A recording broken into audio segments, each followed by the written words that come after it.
just right. I guess because only God knows why. Why? This is wild. Thank you. Oh, I love it. Thank you for having me. I have never spoken in a cooler place in my life. I cannot believe I'm in a hockey arena in Edmonton, Canada in January. This is the coolest. My friend Theo Fleury is here, which kind of adds to the authenticity of it.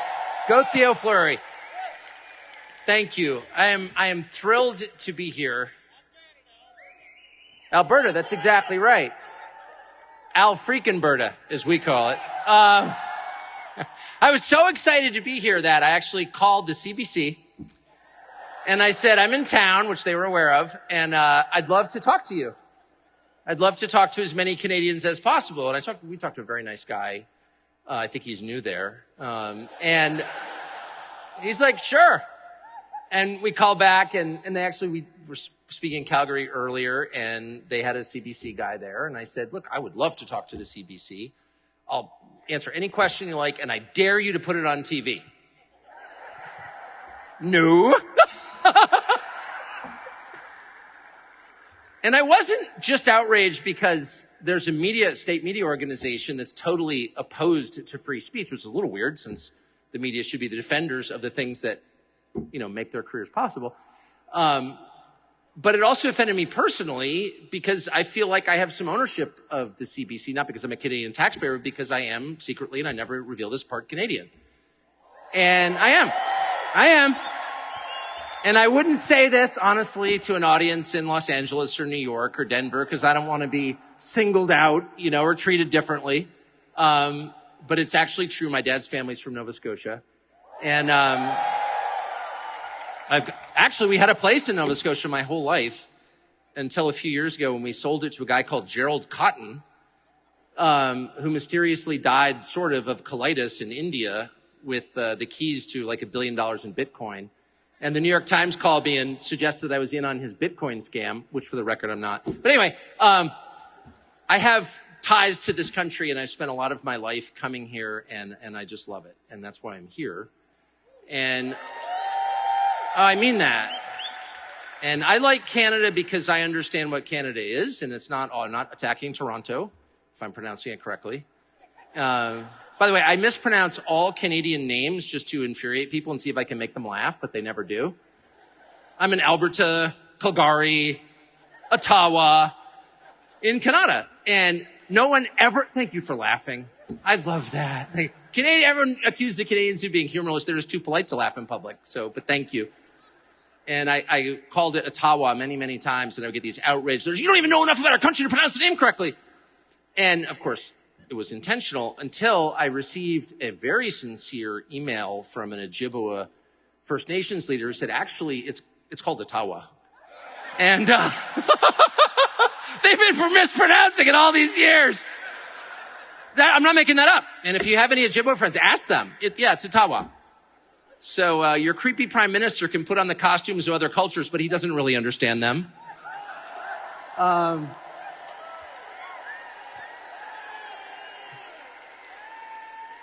But I'll be honest, there are two things that I like about Canada, and both are totally sincere. This is not a pander.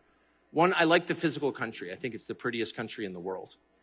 And I mean that. And I've been all over it. And no one in Canada talks about it, actually. They talk about cool things about Canada, but they never mention the fact that it's prettier than Switzerland. And it's the second biggest country in the world. And there are only 40 million people in it. And I think that's the greatest ratio I can imagine.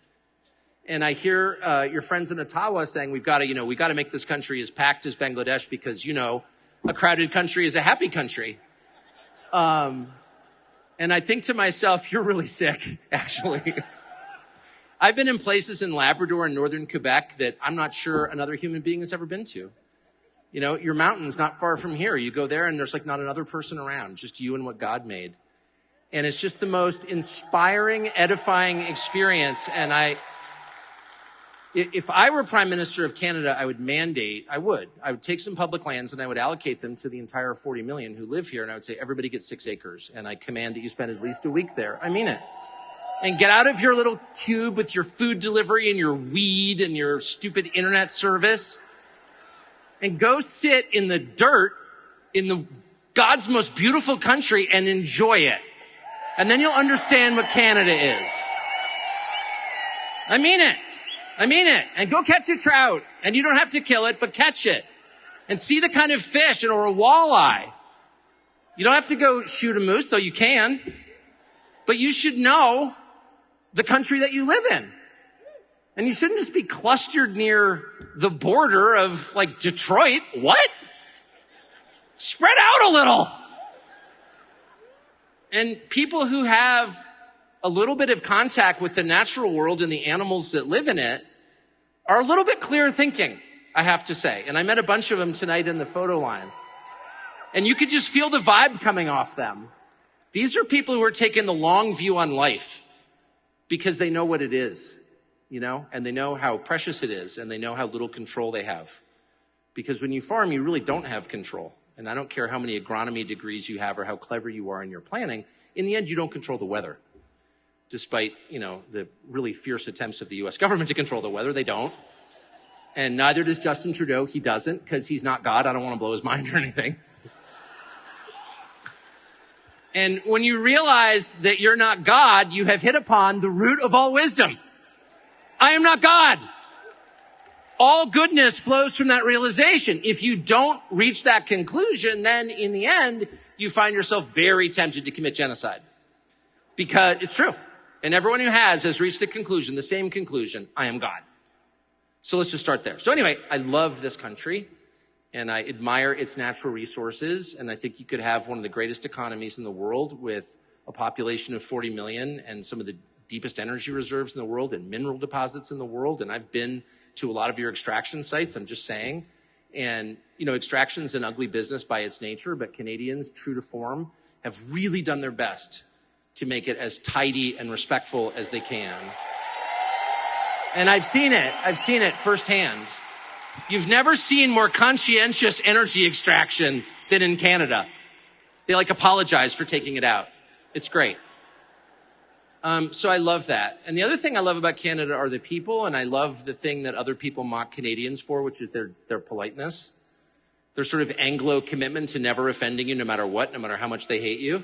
Even the CBC today, they were sort of apologizing for calling me a Nazi, well, we'd love to have you on, but we have to have another meeting and, got to do another segment on intersectionality. And obviously they know that I'm a racist because I don't believe in climate change and I'm not trans, because that makes sense. And that's the sum total of their entire programming schedule. Flip onto the CBC. In breaking news today, you're a racist. Oh, eh? Yeah. So obviously they're loathsome and bent on my destruction, but they're very polite about it, which I appreciate. I do, because I believe in, there's Theo Fleury right there. Without my glasses, I see him.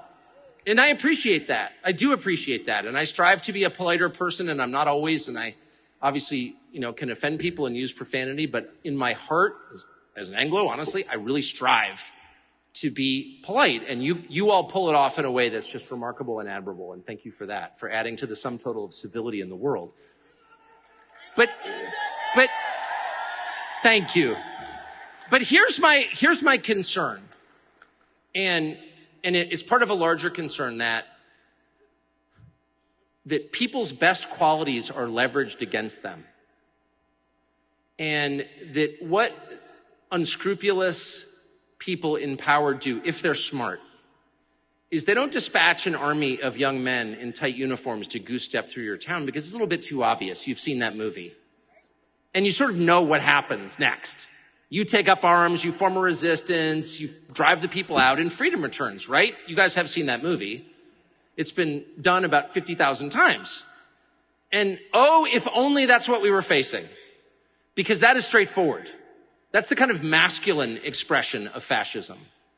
But the West is now facing a far slyer opponent, which is the feminine expression of fascism. The Chrystia Freeland version of fascism. Yes. Yes. And I know a lot about this because I knew Chrystia Freeland when she, was a journalist at the Financial Times, whose name shall forever live in infamy for employing her. And I remember even then thinking, this woman is not bright at all. But boy, does she have high self-esteem. I don't think I've ever even seen it's off this. I don't know what the self-esteem measurement scale is, the Richter scale. But her self-esteem was literally unassailable. It was bomb-proof. If a nuclear bomb dropped on your town, you could hide beneath Chrystia Freeland's self-esteem and live. There's like nothing you could do to shake it. Nothing. No amount of evidence of her stupidity and wrong decisions and idiotic views could dissuade her from the core belief that she was awesome and you were not. And I kind of stood back in admiration. So I guess I shouldn't be totally shocked that she's helping to run and destroy your country. But she's doing it in her signature way. She's not getting on the CBC, her media outlet, which like almost all outlets in this wonderful oppressed country is run by the government. It's all state media. It's Albania 1985. And I'm sure we have people whose families were refugees from Albania. Welcome. And you know what I'm talking about.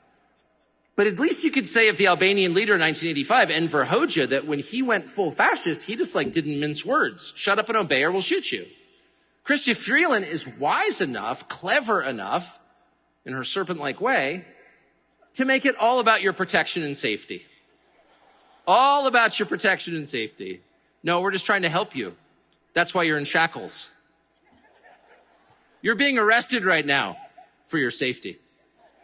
Oh, it's for the common good. Don't worry, you'll understand. I always want to say, Mrs. Freeland, can I go to the bathroom? No, you can't. And you can just imagine her taking great glee as your fourth grade self wet his pants in class as Mrs. Freeland refuses to let you go to the bathroom. So that's kind of more diabolical than what we've seen in previous generations, and it's much more effective in a committedly polite country like Canada because you don't know that it's happening. And because a demagogue like that, or your completely bizarre, cross-dressing prime minister, it's true, Prime Minister Blackface, I didn't wear blackface, he did. He 3 times, thank you. 3 times. And I want to thank you for your commitment to the facts. The prime minister, their attack on your rights, which is an attack on you and your children, is cloaked in the language of therapy, self-help, and compassion. You're doing this for the common good. Don't you care about the elderly? And of course, being a decent person, you care very deeply about the elderly and the weakest in your society, of course. So what you don't realize as you shuffle off to abandon another God-given right to a totalitarian government is that this is not being done on behalf of a marginalized group or the weakest among us or the elderly. They hijack the language of the gospel to crush the gospel. That's exactly what they're doing. And it's hard to sort of see this when you're right in the middle of it. If you've ever had a friend who's married to an alcoholic and gets divorced and everyone comes up and is like, wow, your spouse was a raging drunk. And oftentimes the spouse is didn't really know. If you live with someone whose behavior is completely off the chain, sometimes you're not aware of it because you're too close to it. So let me just tell you from my perspective as a foreigner, a semi-foreigner with some Canadian blood in my veins, what I'm seeing. And here are the markers for the malice that undergirds these expressions of false compassion. We're just trying to help. Really? They're trying to help? How does it help you or your family when the government of British Columbia gives fentanyl to your children without your knowledge? That is literally happening right now. And it's been stopped by the premier here, who's not giving fentanyl to children. Amen. Bravo. Hard to believe you even have to say that. But it is happening right down the road, right over the mountains in British Columbia. What is that? It's not an expression of compassion. Fentanyl is the #1 killer of people under 40 in the United States. #1. There's no safe dosage of fentanyl. It's a poison. manufactured in Mexico with Chinese precursors designed to kill people, and it does. And so to hand that to children without their parents' knowledge is what? An attempt to kill your children. What else could it be? That's not compassion. There's no other way to read that. And I just fear if you're in the middle of a society that says that's okay, or it's on the spectrum of okay, it's something that we should consider, you may lose sight of the fact that that's not only completely unacceptable, it's a declaration of war against you and your children. People who are trying to kill your children are not your friend. They're your sworn blood enemy. Is there another way to interpret that? Am I being crazy? I don't think that I am. And in less developed countries, this would be very obvious. Go try that in Burkina Faso. I'm serious. Show up in Ouagadougou next week with a briefcase full of fentanyl and say, I'm going to pass this out to the neighborhood kids, but I'm not going to tell the parents. Those would be your last words. You would be ripped apart. You're coming to kill my children? No. They don't even have electricity in parts of Burkina Faso, but they have a gut level sense that your primary duty on this earth is to protect your children. If you can't protect your children, and not even spiritually or intellectually, just physically, then who are you? You're a husk. You're a shameful husk. That's what you are. There's no greater dereliction. There's no worse abandonment than leaving your children to be harmed in the hands of others. So, obviously, try that in Eastern Europe. Even Eastern Europe, which does have electricity. And by the way, no homelessness or graffiti or public drug use. How are they pulling that off? Amazing. I guess Bucharest, Romania is a lot more advanced than New York City now, because they won't put up with it. And they won't put up with the tax on their own children because they haven't been socialized to the point where they've lost their souls. That's the truth. The MAID program, which nobody wants to talk about because nobody, and again, this is not an attack, it's a compliment. People here, I'm from a very similar culture, don't want to talk about things that make other people uncomfortable.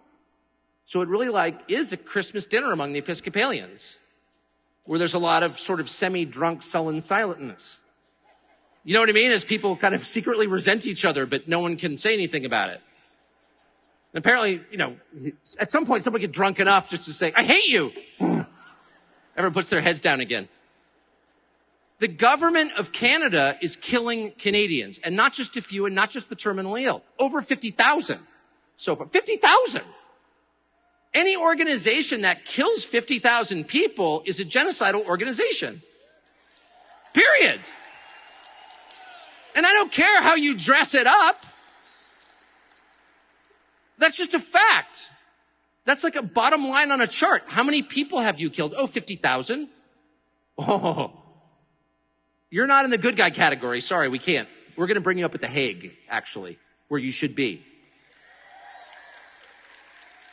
And now, under consideration, apparently next month, is a plan to expand the MAID program, the systematic killing of Canadians, not all of whom are terminally ill, many of whom are just sad because Canadian society has made them sad. They're going to expand that to children. And that's the point at which you have to say, I'm sorry. We're not going to be polite anymore. You literally can't do that. And I don't care if you don't need to be, by the way, a religious freak to think it's wrong for a government to kill people at scale. And I don't care, choice, they'll dress it up. No, it's totally evil, is the truth. And it's deeply revealing of who they are and what they want. It's deeply revealing. The standard of living in Canada, which secretly no American would ever tell you this because no American ever wants to think about Canada or admit that there are things about Canada that are cooler than the United States, including your Rockies, by the way, which are better. Sorry. But one of the things Canada always had was this incredibly robust middle class. It didn't have these super jagged wealth distributions that the United States had. It was much more like Scandinavia than Dallas. And I personally always liked that. I did. I mean, the downside was some of your, most energetic people left because they wanted to become billionaires, but a lot of really smart people stayed because they liked being around people like them and their neighbors and whatever. That is dying before your eyes. The Canadian standard of living is in free fall at exactly the moment when Canada is importing more people per capita than any nation in the world. It's the highest immigration rate in the world. So this is something that no Canadian will talk about. And you have to ask why. Well, there are two reasons. The first reason is, aforementioned, they don't want to offend anybody, and it's touchy, and no one wants to be called a racist. It has nothing to do with race. It has everything to do with population numbers and the strain on available resources, public and private.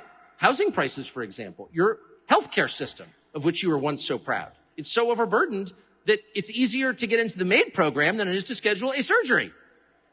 It's easier to be killed by the government than healed by the government. That's true. Look it up. So it's at exactly that point that they're like, oh, our country is underpopulated. In what sense? Who decided Canada was underpopulated? The second biggest country in the world with 40 million people in it? That sounds like paradise to me. Are you joking? And they're nice people. What is going on? The second reason no one wants to talk about it in Canada is because immigration has been a good thing for Canada over the years. Some of the coolest people in the world have moved to Canada and the United States, by the way. Immigration is not bad. Many people here are the product of fairly recent immigration. It's good. But like anything in the temporal world, it's not all good. It can be good. It can also be really bad. It can enhance your country. It can destroy your country. Choose. So if you have an immigration policy that makes your country stronger, your economy stronger, your country more cohesive, amen. And you have had that for generations. And everybody in Canada is happy about that. That's not what you have now. You have the wholesale importation of millions of people into your country for no obvious benefit at exactly the time when your housing prices are so out of control. Like, can your kids afford a house? This is true in my country too. And so the question you have to ask is, why is the government doing this? Is there an economic case to be made? Maybe there is. I've never heard it.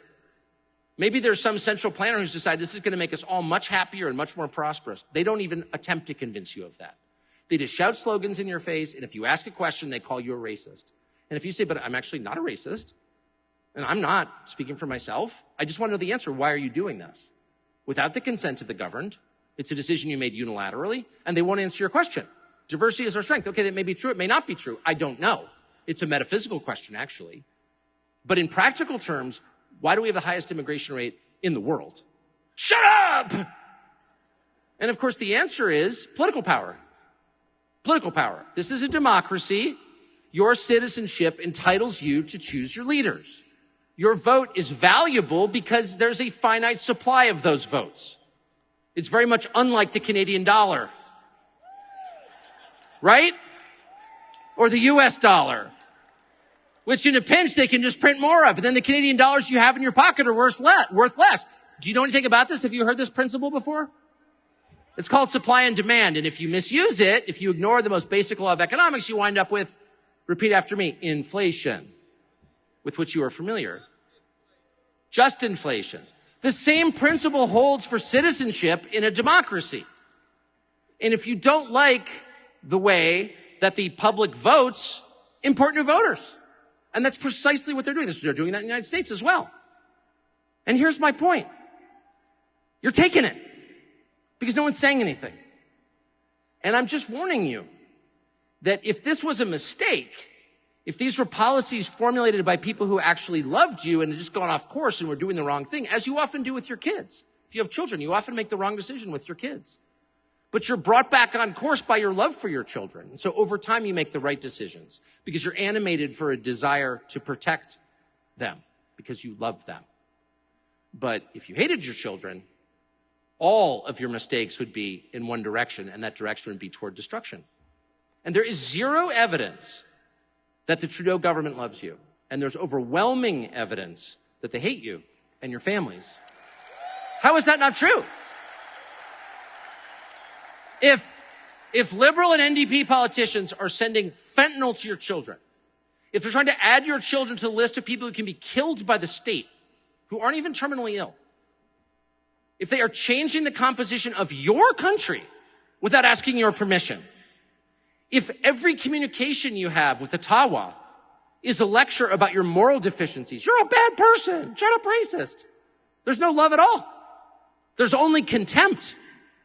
And the reason I'm saying this is not to upset anyone or hurt anyone's feelings, but it's very important. It's the most important thing to understand the terms of the debate and the consequences of its outcome.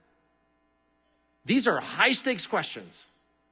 You thought Quebec separatism was a big deal. This is a big deal, what you're living through. And not just you, but the entire West. These exact issues mirror those throughout the Anglosphere. That would include the United States and the UK and Australia and New Zealand. And for reasons that I can't fully comprehend, because I am not God, these trends are present in all of those countries at exactly the same time. And those countries are on the brink of becoming not salvageable, because the people who live in them have been completely broken and led astray, misled by their leaders, and ultimately replaced by their leaders. And that's not a conspiracy theory. It's a fact based on the numbers. And anyone who tells you, oh, that's a racist conspiracy theory, lay out the numbers for them. What are we looking at? What's the justification for this? Why are you doing this? As the people who are born here languish and decide it's better to die than to keep living here, why aren't you helping? So here's my advice. First thing you need to do, I think, in this country is figure out a way to tell people what's happening. And I would do it in a very Canadian style, in a non-inflammatory, highly rational, super polite, nice, but also uncompromising way. These are the stakes. This is the truth. I'm going to stand on the truth. Unfortunately, you have a couple of wonderful media outlets who I've spent a lot of time with in this country, but they're small. And they should be huge. All of your media, yeah, that's right. That's what I was thinking of. All of your media, with only a few exceptions, are controlled by the state. It's not just CBC. We have an institution in our country called the CDC, which is almost as sinister.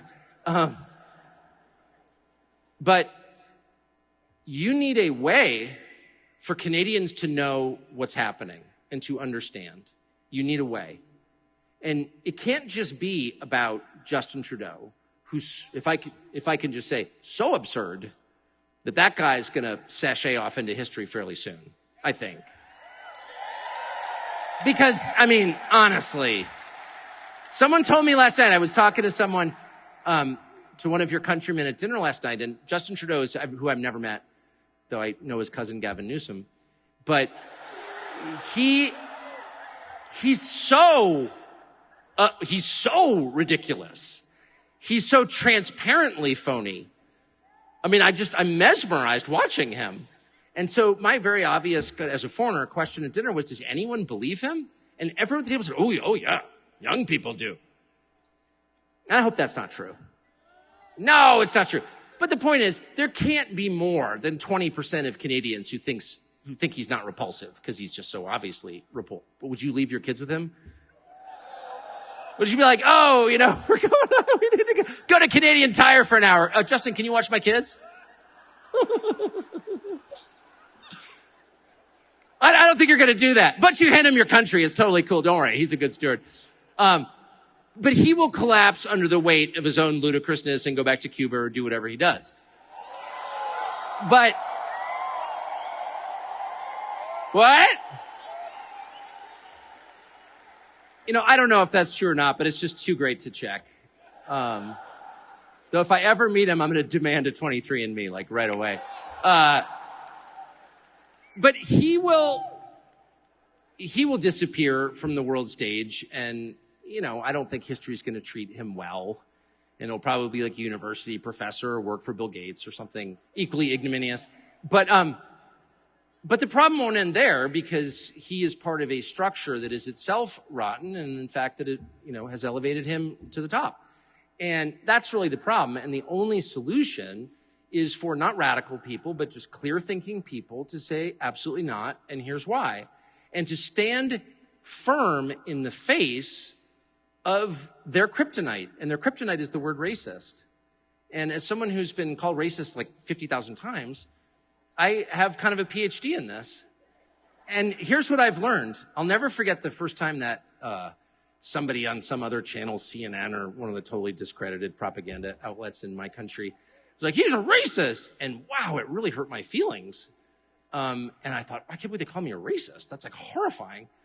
And my second thought was, am I a racist? Because when you're accused of something, I mean, it's just reflexive. Your first thought is to sort of take stock and ask yourself, did I do the crime? And I thought to myself, no, I'm actually not. And then I just said, well, then why would I be? I mean, if they said, Tucker Carlson gained 30 pounds this summer from eating pizza, I'd be totally ashamed because, of course, that's true. But every summer, by the way, my whole life. But I'll admit it. But I'm not a racist. So I just decided, you know what? The only people who can really be upset about being called racist are the racists. And the rest of us can sort of stand strong and smile and say, I'm not a racist, I'm sorry. I just don't like you, actually.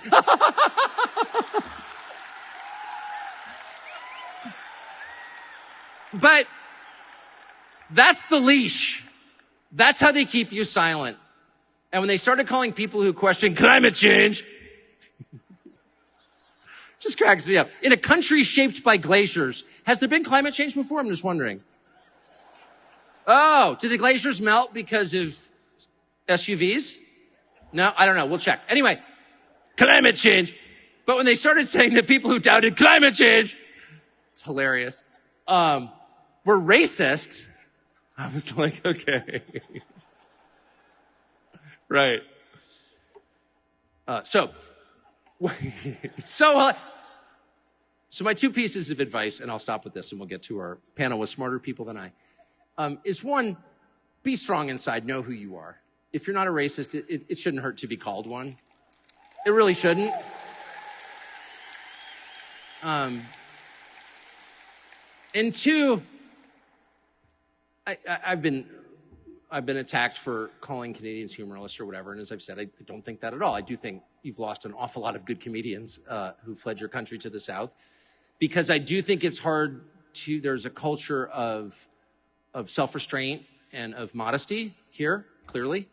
And I think it's hard for Canadians to sort of mock someone else because it feels forbidden. And I get that, and I appreciate that sentiment. But now is the time for mockery. It is. It is. You are led by buffoons in costume. You really are. And if Chrystia Freeland, fascist midget, and Justin Trudeau, perky little Justin Trudeau, those are your leaders, okay? And if you can't laugh in their faces, if your first response is, how do we get to a place where you, who I wouldn't hire to clean my pool, is running my country? Get out of here, freak! Go back to your costume party. Laugh in their faces. Nothing is more empowering to you and more disempowering to them than laughter. Because the one thing they want is to be taken seriously. These are broken people. These are hollow people who are desperate for power because there's nothing else inside. There's nothing else inside. A normal person doesn't lust for power. He doesn't. He can use power to effect good, but power for its own sake is not interesting to him. In fact, it's dangerous, and wise people stay away from it. And so the kind of people who do lust for power are freaks. They're sideshow freaks. And the last thing they want is for you to say that out loud because they melt. Like a vampire at noon. They just disappear. And the second you laugh at them, you realize how good it feels to tell the truth. And you are empowered by the spirit of truth when you do that, and you become stronger. And so I look forward to your mockery of the people who misrule you. Thank you.